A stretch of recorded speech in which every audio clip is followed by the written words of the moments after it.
Welcome to Tech Uncensored. Hi, everyone. My name is Hezzy Jones, and today we're talking about business adoption of artificial intelligence right here in our great nation of Canada. The next generation of artificial intelligence is already taking the world by storm, and we're seeing a lot of rampant innovation from our startup communities here, innovating, especially with the emergence of large language models. Businesses in Canada, however, are slower to hop on this bandwagon. And when we talk about sector adoption, generative AI across Canada differs differently, I guess significantly differently. We're seeing finance, healthcare, technology have higher adoption rates compared to manufacturing and retail sectors. And this is pretty much emblematic of what's happening globally. So I'm going to give you a couple of insights here. Last year, McKinsey did a survey and it indicated that 23% of Canadian businesses actually reported incorporating generative AI technologies in their operations. And this compared to US, which was 31%, and China, which had a rate much closer to 35%. Roughly 1 in 7 Canadian businesses are early adopters of generative AI. Larger businesses are twice as likely to use generative AI than smaller businesses. And Global Ipsos Reid survey had indicated that Canadians are less knowledgeable, more nervous about AI than most citizens in other countries. So, but we have a long way to go, and we have a great upside as well. Canada's productivity rate could actually grow to 6% in the next decade. What we've also seen, especially this year, is that the Canadian government announced that it plans to bolster AI infrastructure and support innovation by investing almost 2.4 billion within this sector. So I am pleased to present Shannon Kitchillo, who is the country manager of Snowflake, which is a cloud computing company here in Canada. And we're going to discuss the challenges as well as the opportunities that Canadians face when it comes to leveraging and deploying AI in Canada. And in light of the Canadian investment by the federal government, I think there are a lot more opportunities that we'll be able to see. So let's dive in. Welcome, Shannon. Thank you, Hetsy, for having me on your podcast. I'm really looking forward to this.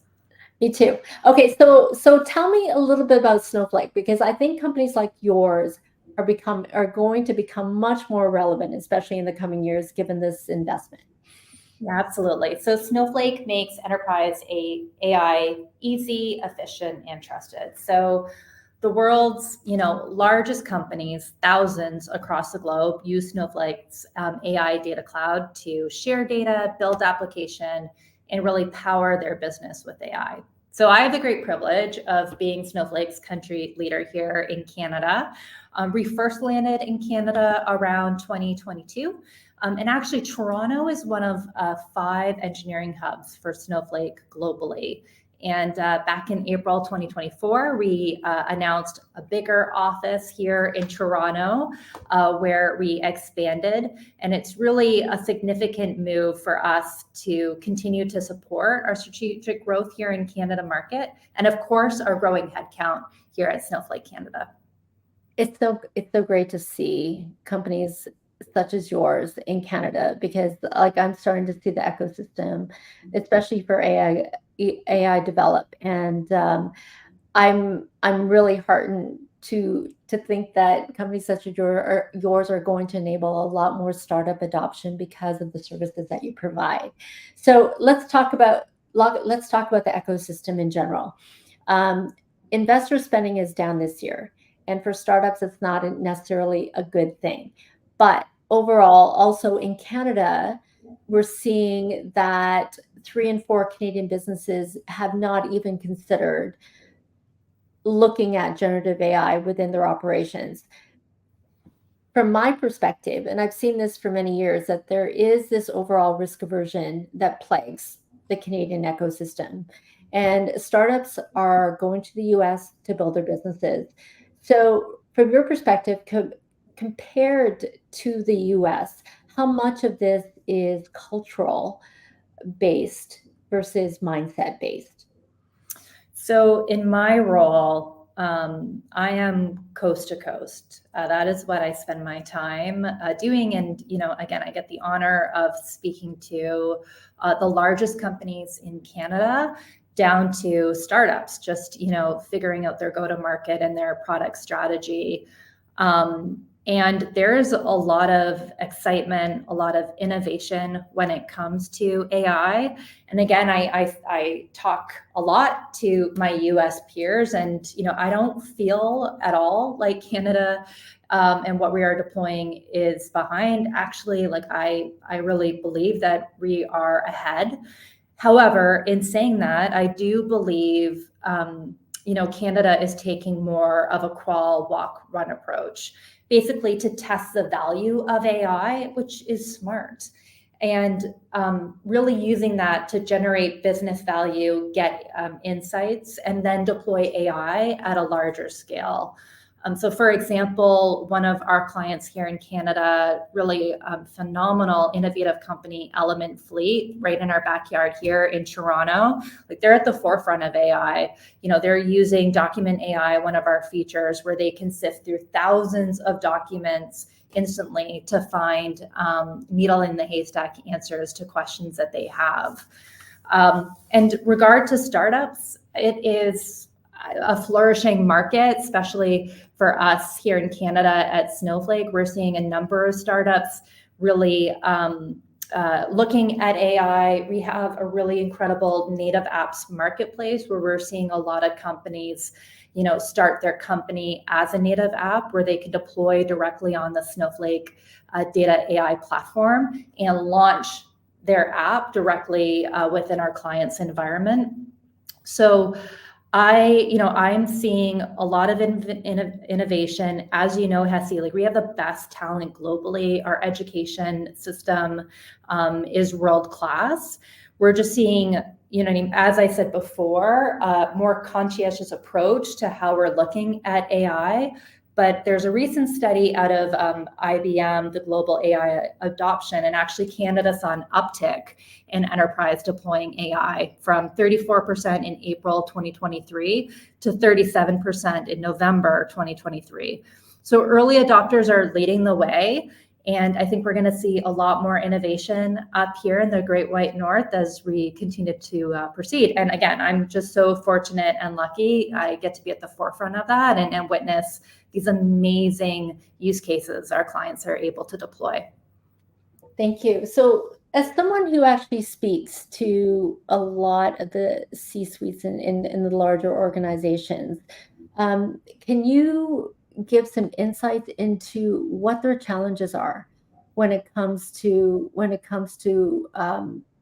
AI implementation or their AI data strategies? Like, what are the specific things that they face that make it, I guess, more difficult to embrace the technology?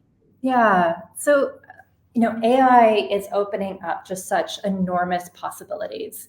Like the first time ever, every person in an organization can now talk to their data in a very fluid way. Prior to artificial intelligence, it was siloed, right? Like one group of the organization really had access to that data, and then there would be a downstream impact where they would democratize data throughout the organization. But now this ability for business users to really get access to that unstructured data instantaneous and make great decisions from it is now available. But of course, like that comes with its challenges. So I think the first one is really around the trustworthiness and the accuracy of the data that they have. Again, like you can't get that wrong, right? Like you can't give data and Gen AI to a business analyst and not have the right data in place. And so, and these systems like thrive on large amounts of data. So data control, data quality is of the utmost importance. That's why, again, at Snowflake, really building that foundational data platform is critical. And yes, it may be cliche now, and I know we've said it a lot, but it remains very true. There is no AI strategy without a data strategy. And a lot of organizations in Canada recognize that. So they're spending a lot of time on data quality control. I think the second big one that I'm really passionate about is the skills gap that we currently have. So 72% of Canadian organizations report an AI skills gap. That was according to a Tech Nation Canada report released not too long ago. So when I'm in front of executives, one of the big questions that I have is, how many of your people are upskilled on AI? Do you have programs in place to make sure that you have the right enablement and training? Also, do you have, the right representatives that are reflective of our very diverse and cultural makeup at the table being part of your Gen AI programs? So these may have not been a KPI that organizations were looking at or tracking towards in the past, but I do believe that this is going to be critical for organizations to be successful in this new world. Thank you. And so in addition to the skills gap, especially for larger businesses that have maintained processes and structures that have worked for decades, what do you say are some of the structural or these operational barriers facing that are limiting their adoption, I would say? Well, I think a big one, and this is through any transformation, any technological transformation, all of a sudden, IT and data teams have to start working more closely with the business. So a lot of organizations right now are setting up governance structures in place to get an input of all of the AI use cases the business teams are looking at. And now these teams that are responsible for governance have to look at it. They have to qualify what makes sense first to deploy. What is the ROI? What is the risk level? And kind of going through this new operating rhythm of determining, what makes sense to deploy first, and then also going back to those resources. So, organizations are quickly figuring this out. Again, the more people that are upskilled on AI, that further reduces those operational, silos or that are in the way of success. And we're just seeing, again, some really amazing companies in Canada right now think through what are those use cases that make a lot of sense, have ROI, because I think that's critically important. And then also are going to allow us to, make sure that we can deliver on what was asked for us, but then also grow from there and get more momentum behind these initial use cases that are deploying. Yeah, I could see that. I used to work for a bank, and I remember at the turn of the Y2K 2000, the ability to actually transform in the way that you're talking about, from even developing a website, not having any kind of digital presence then was enormous, because the idea of upskilling that you're talking about was like everybody's learning from nothing, because there weren't any real textbooks or online learning material available for people to do that. So when you talk about adoption, it seems right that, in order for organizations to actually fully embrace this, everybody has to get on board. And the level of learning, there is a complacency, because it's the talent that are younger, no problem adopting. But as you grow, your propensity to learn actually decreases. So I'm assuming that has a lot to do with why organizations are much slower to adopt, right? Yeah, it's actually just speaking to one of our clients a couple of days ago, and they successfully built out an AI use case alongside their finance team. So this is the data and IT team working directly with the CFO, who was interested about using AI to allow her to get better insights into her data, which obviously she needs to make the right decisions. And it was interesting about what made that successful. And it was about getting the business and the data teams at the same table, like really scoping this out. It was about the IT team providing a lot of enablement to finance, almost being like a translator internally about what this technology means. And then also for the data and IT team, it was about, do we understand the business impact of what this means? So, just going back, and again, as you said, like Y2K, the internet, all these things that bring teams together, like, are they focused on business impact? How well are they working together? Is going to be critical for success. So if you look at some of the companies that you work with, that are actually successfully harnessing data to actually accelerate adoption, either within their own client bases or within their own organizations. What can you tell us a little bit more about what some of those companies are doing? Right. Yeah. And again, working especially with Canadian startups, again, I'm really passionate about like seeing these companies harness the value of Snowflake and to drive their business forward is really exciting. So one specifically, Maxa AI, they're out of Montreal. They automate financial and operational ERP insights for finance and business teams. So they just announced a Series A funding round in May. They were also the first ever Canadian company to win the Snowflake Startup Challenge which was last year. And they distribute their app on the Snowflake marketplace. Really, really excited about Maxa. Another one, Toronto-based, Odea. So they're a predictive analytics AI company for life science organizations. They continue to gain a ton of traction for integrating data science, behavioral science, and AI to deeply understand healthcare professionals and patient decisions. And definitely the healthcare sector is one where I believe AI is going to have a significant positive impact, not only on the industry, but for the Canadian citizen. And again, working with Odea has been fantastic. The other one out west, so we kind of went Montreal, Toronto, now we'll move our way out west. We've got Big Geo.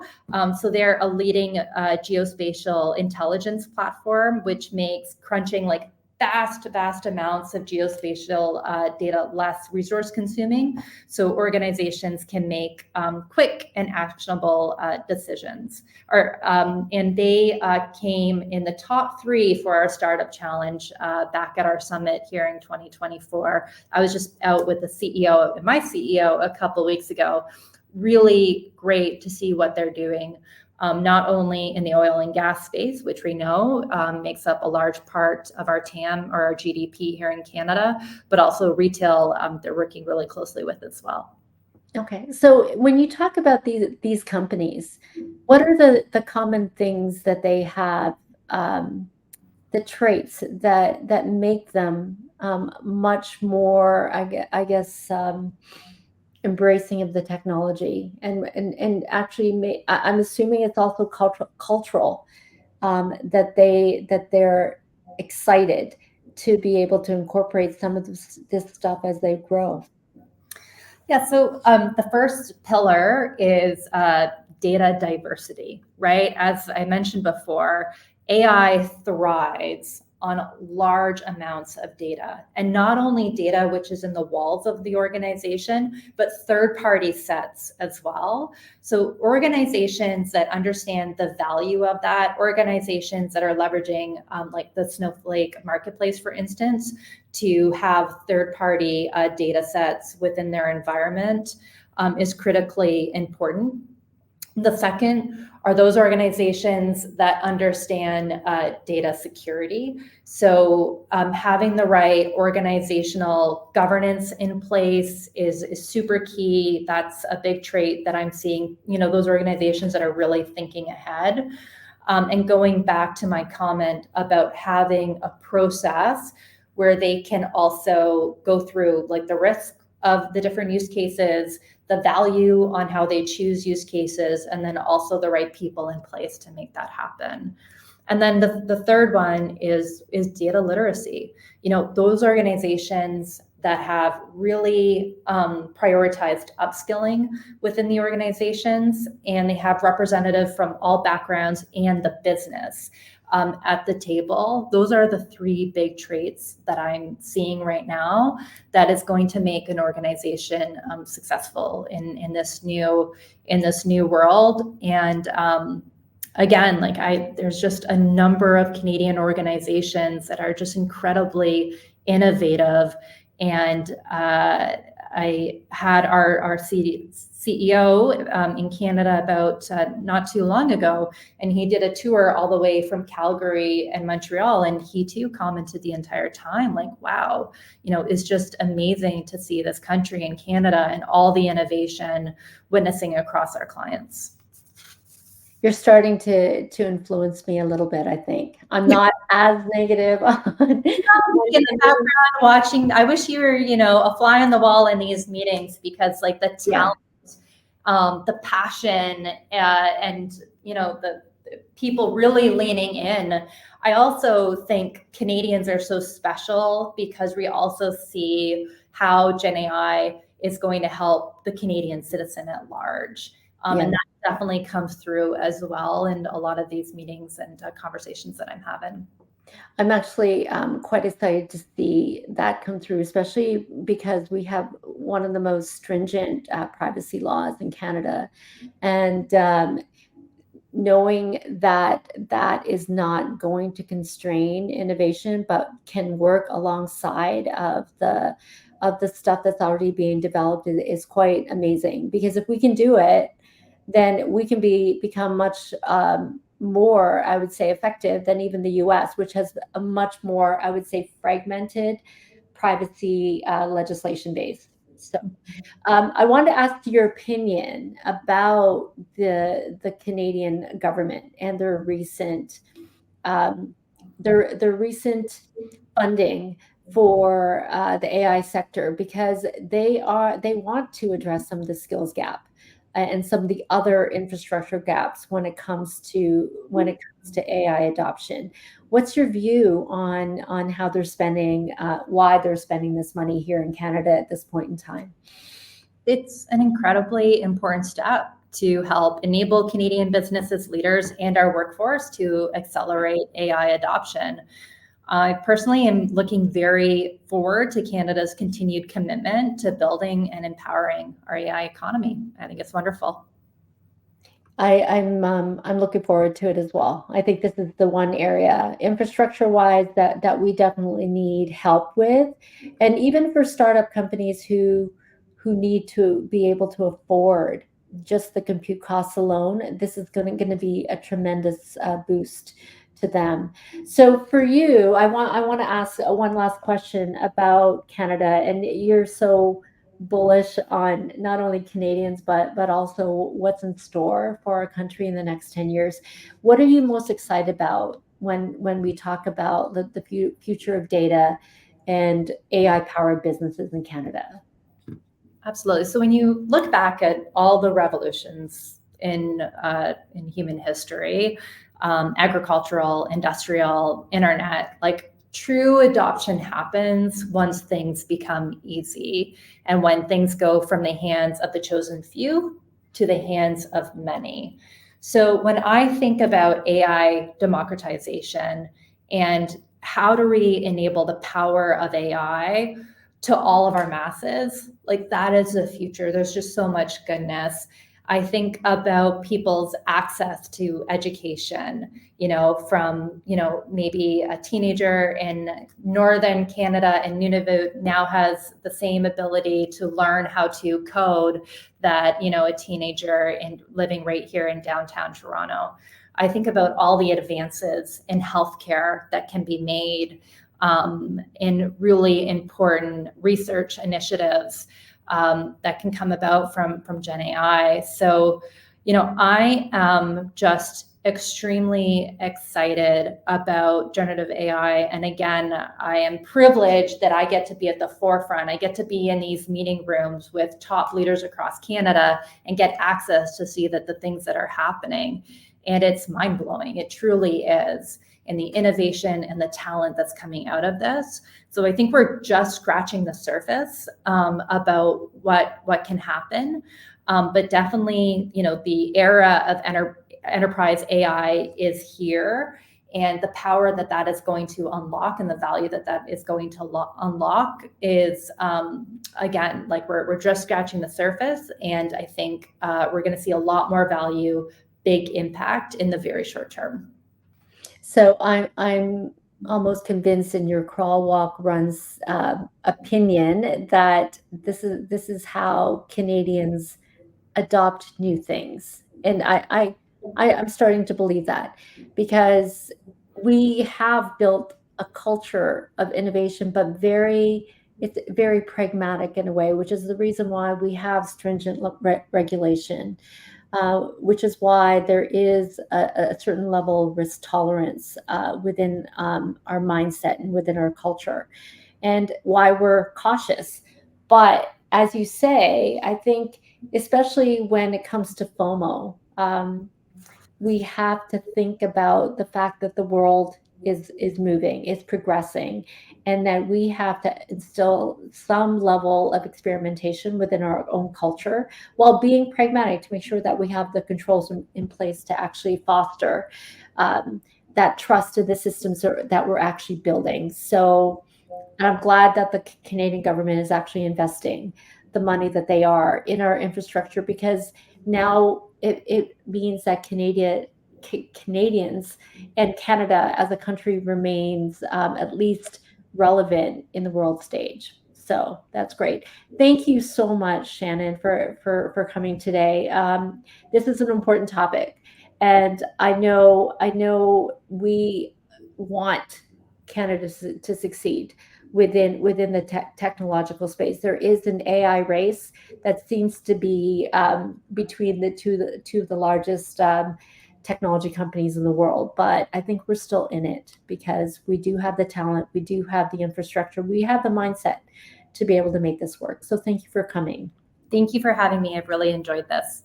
No problem. And thank you, everyone, for joining us today. If you do have topics that you want us to explore, please email us at communications@altitudeaccelerator.ca.